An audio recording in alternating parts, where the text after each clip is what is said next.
Единственото нешто што на господинот Љупчо Димовски му ставаат на товар е една гестикулација која што верувам дека ја видовте и вие од доказите на обвинителството.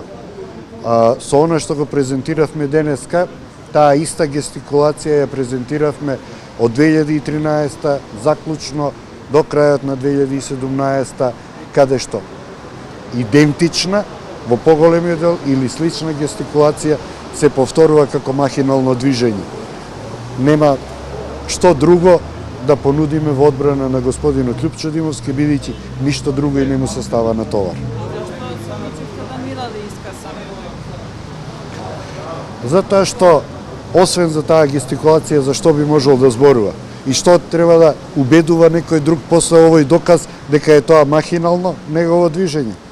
Сметаме дека нема зошто да дава изјава.